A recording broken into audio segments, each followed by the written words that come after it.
नमस्कार दोस्तों, मेरा नाम है अंकित मौर्य। आप देख रहे हैं हमारा channel sine Q cos Q. तो चलिए पढ़ाई शुरू करते हैं। तो दोस्तों आज की इस वीडियो में पढ़ेंगे कि कैपेसिटर में कितना एनर्जी स्टोर कर सकते हैं। फिर उसमें डाइलेक्ट्रिक मीडियम डालेंगे तो उसका कैपेसिटेंस का वैल्यू कितना बढ़ेगा, क्या होगा, डाइलेक्ट्रिक किसको बोल रहे हैं वहाँ पर हम लोग, फिर और भी बहुत चीज़ को आगे हम लोग पढ़ेंगे। ठीक है, तो सबसे पहला एक्सप्रेशन का आप क्वेश्चन यहाँ पर सबसे पहले यहाँ देख रहे हैं कि find the expression for energy stored in capacitor. क्या है? Find the expression for energy stored in capacitor. तो हम लोग जितना जैसा भी जानते हैं फिजिक्स में एनर्जी जब भी निकालते हैं तो किसका बदौलत निकालते हैं? वर्क डन का बदौलत निकालते हैं। मतलब कि सबसे पहले क्या हम लोग बताते हैं कि जितना भी वर्क डन होता है उसी को हम लोग क्या करते हैं, एनर्जी में कंसिडर कर देते हैं। अब इसमें वर्क डन क्या चीज़ में लगा रहे हैं वो मायने रखता है। तो हम लोग वर्क डन क्या लगा रहे हैं, जो कैपेसिटर होता है उसमें इलेक्ट्रिक पोटेंशियल को हम लोग रेज करते हैं। इलेक्ट्रिक पोटेंशियल क्या करते हैं, हम लोग बढ़ाते हैं। उस बढ़ाने में जितना वर्क डन लगता है वही वर्क डन क्या होता है, उस कैपेसिटर का एनर्जी में स्टोर हो जाता है। मतलब कि उसका एनर्जी का फॉर्म में स्टोर हो जाता है। मतलब कि the amount of work done in raising the potential of capacitor is stored in the form of energy of the capacitor. ठीक है, तो सब अब ये चीज़ हो गया। अब हम लोग यहाँ पर ये देख लीजिए कि अगर हम लोग क्या कर रहे हैं, वर्क डन कर रहे हैं, क्या कर रहे हैं, वर्क डन कर रहे हैं, तो क्या हो रहा है, एनर्जी में कन्वर्ट हो जा रहा है। मतलब कि एनर्जी में कन्वर्ट हो जा रहा है। तो हम लोग अभी सबसे पहले क्या बात करेंगे, स्मॉल वर्क डन का। तो स्मॉल एनर्जी इसमें फॉर्म होगा। जो स्मॉल एनर्जी फॉर्म हो रहा है तो क्या इंक्रीज़ कर रहा है, क्या इंक्रीज़ कर रहा है, पोटेंशियल, इलेक्ट्रिक पोटेंशियल इंक्रीज़ कर रहा है, डीवी इंक्रीज़ कर रहा है। क्या कर रहा है, डीवी इंक्रीज़ कर रहा है। ठीक है, तो यहाँ इक्वल टू नहीं दे रहे हैं कि ये बता रहे हैं कि ये डी यू में कि स्मॉल वर्क डन के कारण स्मॉल इलेक्ट्रिक पोटेंशियल क्या कर रहा है, रेज कर रहा है। तब हम लोग जितना भी जानते हैं कि V equal to W by Q होता है। V equal to W by Q होता है। हम लोग इसको पहले पढ़ चुके हैं कि electric potential equal to work done by charge होता है। तो V को हम लोग लिख सकते हैं dV, और W यहाँ पर ये इंटू क्यू, क्यू इधर आ जाएगा, और डी डब्ल्यू इक्वल हो जाएगा। डी डब्ल्यू को हम लोग क्या लिख रहे हैं, डी यू लिख रहे हैं। क्यों, क्या होगा आपको बता दें कि वो वर्क डन क्या हो रहा है, एनर्जी में स्टोर हो जा रहा है, एनर्जी के रूप में स्टोर हो जा रहा है। तो क्या आ जाएगा, D U equal to D V Q. क्या आ रहा है, D U equal to D V में क्यू डी वी लिख दीजिए। अब क्यू को हम लोग लिख सकते हैं सी वी, हम लोग पहले पढ़े हैं ना, Q equal to C V होता है, तो C V into D V हो जाएगा। अब देखिए इसमें क्या करेंगे, हम लोग इंटीग्रेशन लगाएंगे। क्या करेंगे, इंटीग्रेशन लगाएंगे। तो यहाँ पे इंटीग्रेशन डी यू का लगाएंगे तो यू ही होगा। अब यहाँ पर सी कांस्टेंट बाहर आ जाएगा, यहाँ पर क्या आ जा रहा है, वी डी वी। क्या है, वी डी वी। तो अब वी डी वी का इंटीग्रेशन यहाँ पर करेंगे तो क्या आ जाएगा, वी स्क्वायर बाय टू। क्या हो जा रहा है, वी स्क्वायर बाय टू। तो यू का वैल्यू क्या जा रहा है, यू का वैल्यू में कि एनर्जी, एनर्जी का वैल्यू क्या आ जा रहा है, C into V square by two. क्या जा रहा है, U equal to C V square by two, मतलब हाफ सी वी स्क्वायर। अगर हम लोग सी का जगह पे क्या होता है, Q equal to C V होता है ना, सी की जगह हम लोग क्यू बाई वी बैठा दे तो U equal to Q by V into V square by half. तो वी ये स्क्वायर कट जाएगा तो क्या हो जाएगा, हाफ क्यू भी हो जाएगा, एक यू का वैल्यू की ये भी हो जाएगा। और अगर हम लोग v का जगह में क्यू बाई सी बैठा दे तो, जैसे हम लोग c की जगह में क्यू बाई वी बैठा दिए, अगर हम लोग v के जगह में क्यू बाई सी बैठा दिए तो क्या हो जाएगा, देखिए क्यू बाई सी अगर बैठा है तो Q square by C square, और यहाँ पर सी कटेगा, यहाँ पर सी कटेगा, तो यहाँ पर क्या हो जाएगा, U U equal to half into Q square by C, half into Q square by C. मतलब कि अगर अगर आप में क्वेश्चन में दिया हुआ रहा सी और भी और एनर्जी निकालने बोला तो ये फार्मूला लगाइएगा। अगर आपका क्वेश्चन में दिया रहा क्यू और सी तो आप ये फार्मूला लगाइएगा। अगर आपका क्वेश्चन में दिया हुआ रहा क्यू और भी तो आप ये फार्मूला लगाइएगा। देखिए तीन फार्मूला आपका क्या हुआ यहाँ पर निकालिए। बस सी को तोड़ के निकालें, मतलब क्यू को सी वी के फॉर्म में तोड़ के निकालें, फिर एक बार अभी सी को वैल्यू बैठा के निकालें, फिर एक बार फिर भी का वैल्यू बैठा के निकालें। यहाँ तक आप क्या पढ़ें, अभी एक्सप्रेशन पढ़ें किसका, एनर्जी का, किस में एनर्जी स्टोर का, कैपेसिटर में एनर्जी स्टोर का। ठीक है, तो चलिए हम लोग क्या करते हैं, आगे बढ़ते हैं। तो दोस्तों देखिए क्वेश्चन क्या बोल रहा है, what is the capacitance if a dielectric slab is inserted between the plates of a parallel plate capacitor. मतलब कि क्या बोल रहा है कि हम लोग तो जानते हैं कि C equal to E naught A by D होता है, क्या होता है, C equal to E naught A by D होता है कि इसका जब पैरेलल प्लेट कैपेसिटर रहता है ये कैपेसिटर का। लेकिन अगर उसमें डाइलेक्ट्रिक स्लैब डाल देंगे, क्या करेंगे, डाइलेक्ट्रिक ई नॉट चाहे बोलिए तो उसको एप्सिलॉन नॉट बोलिए, तो अगर उसमें डाइलेक्ट्रिक स्लैब डाल देते, क्या कर रहे हैं, डाइलेक्ट्रिक स्लैब डाल दे रहे हैं इसमें, तो उसका वैल्यू क्या होता है, उसका वैल्यू क्या हो जाएगा। तो डाइलेक्ट्रिक स्लैब का पर्पस क्या होता है डालने का, कि वो ये लोग दोनों का इंक्रीज करे, में कि जो कैपेसिटेंस होता है ना पैरेलल प्लेट कैपेसिटर का, उसका वैल्यू को इंक्रीज करता है, और वो लोग का बीच का डिस्टेंस को मेंटेन रखने के लिए हम लोग इसको डालते हैं डाइलेक्ट्रिक स्लैब। डाइलेक्ट्रिक स्लैब या तो पेपर भी हो सकता है, या वैक्यूम भी हो सकता है, मिका भी हो सकता है, ठीक है। ये एक टाइप का इंसुलेटिंग मीडियम होता है, क्या होता है, एक टाइप का इंसुलेटिंग मीडियम होता है। ये डाइलेक्ट्रिक क्या होता है, डाइलेक्ट्रिक क्या होता है, एक टाइप का इंसुलेटिंग मीडियम होता है। बस यहाँ तक समझ लीजिए, ठीक है। अब हम लोग यहाँ देखिए फिगर में, एक प्लस सिग्मा में कि एक प्लस चार्ज से है, एक माइनस चार्ज, इसलिए एक plus sigma surface charge density, इसका minus sigma surface charge density है, ठीक है। बीच का डिस्टेंस टी है, और इसका डिस्टेंस को हम लोग क्या, मतलब कि बीच का डिस्टेंस डी है, और इसका डिस्टेंस को क्या मान लिया हम लोग, टी मान लिए हैं। तो हम लोग यहाँ पर कैसे डिक्टेट करेंगे, सबसे पहले हम लोग क्या बोलते हैं, सबसे पहले फिगर को बताते हैं क्या लिखे हैं। तो there be parallel plate capacitor of area A जो हम लोग पहले डिस्कस कर चुके थे कि इसका एरिया ए रहेगा, पहले हम लोग पढ़े हैं, सेपरेशन बिटवीन डी रहेगा। एक चीज़ और ऐड हो जाता है इसमें कि आ मटेरियल ऑफ डाइलेक्ट्रिक कांस्टेंट के ऑफ थिकनेस टी, और टी क्या होगा, हमेशा डी से छोटा होगा, या टी बराबर भी हो सकता है, बराबर का स्पेशल केस हम लोग आगे देखेंगे, लेकिन डी से हमेशा छोटा ही रहेगा। क्यों, क्योंकि अगर डाइलेक्ट्रिक स्लैब क्या कर रहे हैं, ये लोग दोनों का पैरेलल प्लेट के बीच में डाल रहे हैं ना, हम लोग उसका बाहर तो ही ना रख रहे हैं, इसलिए, ठीक है। यहाँ तक क्लियर है, ठीक है। तो अब ये जो हो गया ना, ये इसमें इसमें दो पार्ट में बट गया। अगर सबसे पहले क्या था, सबसे पहले इसका बीच में डायरेक्टिव स्लैब नहीं था, तब का कैपेसिटेंस, और जब इन लोगों का बीच में इलेक्ट्रिक स्लैब है तब का कैपेसिटेंस, ये कैपेसिटेंस नहीं। तो जब यहाँ पर ये लोग का बीच में डायरेक्टिव स्लैब, ये देखिए ये इतना बीच में डायरेक्टिव स्लैब नहीं है, इतना बीच में डायरेक्टिव स्लैब नहीं है, और यहाँ पर डायरेक्टिव स्लैब है, तो ये क्या हुआ, दो पोर्शन में क्या कर रहा है, यहाँ पर बट जा रहा है, क्या कर रहा है, दो पोर्शन में यहाँ पर क्या कर रहा है, ये लोग बट जा रहा है। तो हम लोग पहले इसको देखते हैं, यहाँ पर दो दो दो पोर्शन क्या बन रहा है, पहला पोर्शन क्या बन रहा है, the capacitor having no dielectric region, the capacitor having no dielectric region and the capacitor having dielectric region. तो सबसे पहले हम क्या डिस्कस करेंगे, the capacitor having no dielectric region. तो नो डाइलेक्ट्रिक रीजन में तो हम लोग पहले पढ़ चुके हैं, E equal to sigma by E naught होता है, दोनों का इलेक्ट्रिक फील्ड इंटेंसिटी मिला के। क्यों, क्योंकि E equal to sigma by two epsilon naught किसका होता है, एक पैरेलल प्लेट का, दूसरा प्लेट को भी जोड़ेंगे तो सिग्मा बाई एप्सिलॉन नॉट हो जाएगा, ई का वैल्यू आ गया सिग्मा बाई एप्सिलॉन नॉट। फिर इसके बाद हम लोग क्या करेंगे, ये लोग दोनों का बीच का पोटेंशियल डिफरेंस निकालेंगे, क्या करेंगे, एंड द पोटेंशियल डिफरेंस निकालेंगे। इसका पोटेंशियल डिफरेंस का वैल्यू फॉर्मूला क्या होता है, V equal to E into K, V equal to E into K, हम पहले ही बता चुके हैं, V equal to E into D लिखे, चाहे ई इंटू के लिखे, चाहे के, यहाँ क्या डिस्टेंस का बात कर रहे हैं, ये वो के का बात नहीं कर रहे हैं, इस डायरेक्ट्रिक हम लोग के से भी डिनोट करते हैं। तो V equal to E into चलिए डी ही बात कर रहे हैं, क्या कर, V equal to E into D, हम पहले डिस्कस कर चुके हैं कि E into D equal to V होता है, ठीक है। तब डी के जगह हम लोग यहाँ पर डी भी नहीं ले सकते हैं, कर ले एल ले रहे हैं, क्योंकि डी की वैल्यू लिए हैं, इसको हम लोग के यहाँ टी डिस्टेंस बोलते हैं।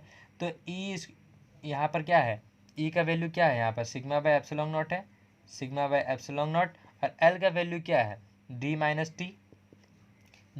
टी, मतलब कि ये जो एरिया है वो कितना एरिया होगा, इस एरिया इतना, कि ये जो लंबाई है, ये और ये लंबाई, ये कितना लंबाई होगा, अगर इसमें से इसको माइनस करेंगे तभी इसका लंबाई निकलेगा, तो यहाँ पर v का वैल्यू निकल गया। अब ये v किसका v है, v1 का वैल्यू है, मैं कि सबसे पहला v1 जो हम लोग निकालें उसका v1 का वैल्यू है।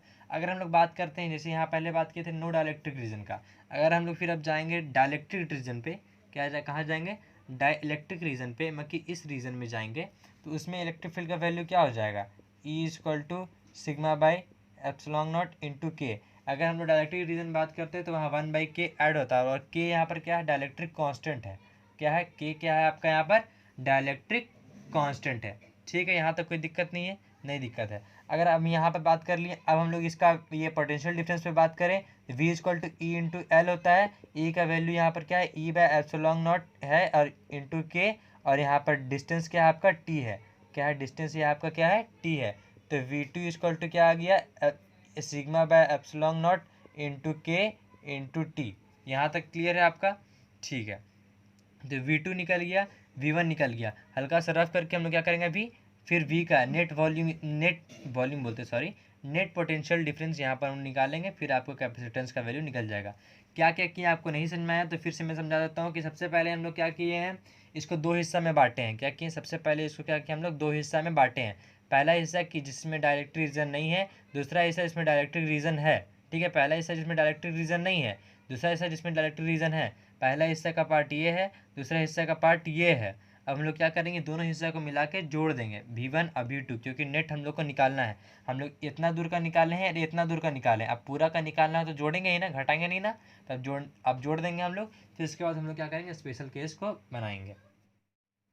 तो दोस्तों देखिए, सबसे पहले हम लोग क्या बात किए थे, V1 निकाले थे। V1 का वैल्यू क्या था, sigma by epsilon naught into D minus T, ये था आपका वैल्यू। फिर उसके बाद क्या था, एक V2 था। V2 का वैल्यू क्या था, सिग्मा बाय एप्सिलॉन नॉट के, यहाँ पर क्या था आपका टी था। ठीक है, अब क्या करेंगे हम लोग, V1 और V2 को जोड़ देंगे, जो नेट आपका पोटेंशियल निकल जाएगा। V1 V2 को जोड़ रहे हैं तो सिग्मा बाय ई नॉट आप कॉमन ले लीजिए, तो यहाँ क्या हो जाएगा, डी माइनस टी आ गया, और यहाँ पर क्या आ गया, टी बाई के आ गया। ये आ गया ना आपका डी माइनस टी, और यहाँ आपका क्या आ गया, टी बाई के आ गया। अब इसको यहीं पर छोड़ दीजिए, क्या करिए, इसको यहीं पर हम लोग क्या कर रहे हैं, छोड़ दे रहे हैं। ठीक है, अब हम लोग यहाँ पर जानते हैं कि अब हम लोग अगर आगे बढ़ेंगे, हम लोग क्या निकालने बोला, कैपेसिटेंस बोला है। तो कैपेसिटेंस का फॉर्मूला क्या होता है, C equal to Q by V, C equal to Q by V. Q का वैल्यू क्या हो जाएगा, सिग्मा बाई ए, हम लोग पहले पढ़ चुके हैं कि सिग्मा बाई ए कैसे होता है। फिर यहाँ पर क्या हो जाएगा, sigma by epsilon naught into D minus T plus T by के, आगे यहाँ तक सिग्मा सिग्मा कट जाएगा, एप्सिलॉन नॉट ऊपर चल जाएगा, तो क्या हो जाएगा, सी का वैल्यू क्या आ जाएगा आपका, A epsilon naught by by D minus T plus T by K. ये आ गया आपका कैपेसिटेंस का वैल्यू, जब डायरेक्टिव स्लैब डाल के रखेंगे तब। अब ये हो गया आपका, यहाँ तक ये चीज़ निकल गया। ठीक है, अब ये चीज़ मतलब डाल के रखेंगे तब, मतलब कि आपको यहाँ बोलना चाह रहे हैं कि जब डायरेक्टिव स्लैब डाल देंगे तब वो कैपेसिटेंस क्या है, कितना राइज करेगा, वो चीज़ है। अब देखिए स्पेशल केस यहाँ पर आता है। स्पेशल केस क्या है कि जब जो हम लोग यहाँ प्लेट को इंसर्ट किए थे, प्लेट में कि डायलेक्ट्रिक स्लैब को प्लेट का अंदर इंसर्ट किए थे, तब जब डायलेक्ट्रिक स्लैब की लंबाई टी और जो प्लेट का बिटवीन का लंबाई दोनों इक्वल रहेगा, मतलब कि पूरा सेम साइज का डायलेक्ट्रिक स्लैब डालेंगे हम लोग, सेम चौड़ाई का, तब क्या हो जाएगा, देखिए ये दोनों तो ज़ीरो हो जाएगा, और यहाँ पर टी की जगह में डी हो जाएगा, और एक के ऊपर चला जाएगा। तो क्या हो जाएगा, नया कैपेसिटेंस के into A E naught by D. और यहाँ पर देखिए कि ए ई नॉट बाई डी, ये आपका क्या होता है, पैरेलल प्लेट कैपेसिटर का कैपेसिटेंस होता है। तो हम लोग यहाँ लिख सकते हैं कि न्यू सी डैश, मतलब कि जो नया निकलेगा वो के टाइम्स होता है पुराना का, अगर दोनों का लेंथ बराबर हो। क्या हो, दोनों का लेंथ बराबर हो, टी और डी का लेंथ बराबर होगा। When T equal to D, तब ये केस बनेगा। और व्हेन के इक्वल टू इन्फिनिटी, मतलब कि जो डायलेक्ट्रिक स्लैब का जो मतलब कांस्टेंट वैल्यू हो, वो कुछ भी हो, इन्फिनिटी हो, जो के हो डायलेक्ट्रिक स्लैब का, वो के जो हो वो क्या हो, इन्फिनिटी हो, तो ये तो ज़ीरो हो जाएगा। तो A E naught by D minus T, के वो इन्फिनिटी बहुत ही में कि ऐसा मामला में होता, वो एक सिद्ध है कि उसी सिर्फ मामला में होगा, वैसा जल्दी होता नहीं है, पूछता भी नहीं है। तो आपको अगर ये चीज़ निकालने आता तो आप तो स्पेशल केस की अगर मानेंगे इन्फिनिटी, तो आप उस तरह निकाल भी सकते हो। तो क्या हो जाएगा आपका, ए E not D minus T, सी का value A E not D epsilon not D minus T. ये चीज़ यहाँ तक क्लियर है, कोई दिक्कत नहीं है। थोड़ा हमको लगता है कि हम कहीं दिक्कत की हो बताने में, तो अगर आपसे आपको कोई ज़्यादा दिक्कत हो रहा हो समझने में, तो आप हमको पूछ सकते हैं। ठीक है, हम लोग अब आगे बढ़ते हैं। तो दोस्तों अब हम लोग क्या पढ़ेंगे, what is meant by common potential. क्या पढ़ रहे हैं, what is meant by common potential. तो कॉमन पोटेंशियल यहाँ पर इक्वी पोटेंशियल नहीं हुआ, यहाँ पर इक्वल का बात नहीं हो रहा। कॉमन पोटेंशियल मतलब कि जैसे कि एक कोई कैपेसिटर ली जिसमें क्यू चार्ज है, मतलब कि मान लीजिए 2Q चार्ज है, क्या है, 2Q चार्ज स्टोर किया है वो कैपेसिटर, और दूसरा कैपेसिटर लिए वो उसमें क्या किया आपका 2Q नहीं 3Q चार्ज स्टोर किया, वो क्या किया 3Q चार्ज और ये 2Q चार्ज।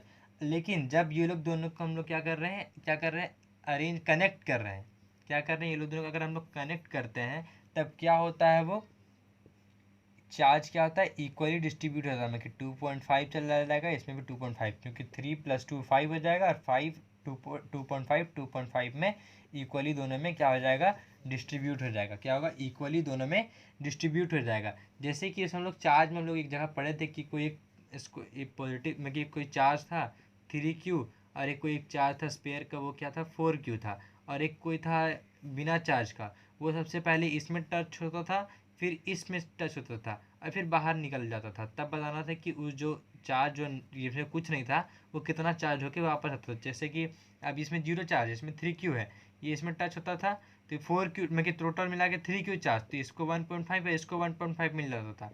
फिर ये उससे अलग हो जाता था, 1.5 लेके अलग हो गया, और 1.5 लेके इसके पास गया, तो 1.5 और 4 कितना हो गया, 5.5। 5.5 इस टोटल का हुआ, फिर उसके बाद 5.5 से भी वो करवा के बाहर निकल जाता था। तो 5.5 का आधा करेंगे हम लोग, कितना हो जाएगा 5.5/2, तो वो 5.5/2 चार्ज लेके वो क्या होता था, बाहर निकल जाता था। ठीक है, कोई दिक्कत, उसी तरह कोई दिक्कत तो नहीं होगा। उसी तरह इसमें क्या है, कॉमन पोटेंशियल है। कम इसमें बाहर निकलने का बात नहीं, वो क्वेश्चन हम इंसान बता रहे हैं। तो इसमें कॉमन पोटेंशियल में क्या है कि जब भी हम लोग दो कोई अलग, जिसमें अगर कैपेसिटर में दो अलग अलग चार्ज स्टोर्ड है, दो अलग वैल्यू का चार्ज स्टोर्ड है, तो हम लोग अगर दोनों को कनेक्ट करते हैं तो रीडिस्ट्रीब्यूशन में, कनेक्ट करने के बाद रीडिस्ट्रीब्यूशन में क्या होता है, दोनों का पोटेंशियल क्या हो जाता है, सेम हो जाता है। दोनों का पोटेंशियल अगर सेम हो गया, तो सेम होने के बाद वो क्या होता है, उसको हम लोग क्या बोलते हैं, कॉमन पोटेंशियल बोलते हैं। बात क्या, उसी को हम लोग क्या बोलेंगे, कॉमन पोटेंशियल बोलेंगे। अब कॉमन पोटेंशियल का हम लोग क्या बोल रहे हैं यहाँ पर, VC। कॉमन पोटेंशियल में क्या चीज़ डिनोट करते हैं, VC से। तो कॉमन पोटेंशियल का फॉर्मूला क्या हो जाएगा, net charge stored by net capacitance. क्या होगा, नेट कैपेसिटेंस। अब नेट चार्ज स्टोर्ड कितना होगा, नेट चार्ज स्टोर्ड मतलब कि Q1 + Q2/2, और नेट कैपेसिटर का क्या हो जाएगा, C1 + C2/2। तो 2 कट जाएगा, तो VC का फॉर्मूला क्या हो जाएगा, Q1 + Q2/C1 + C2।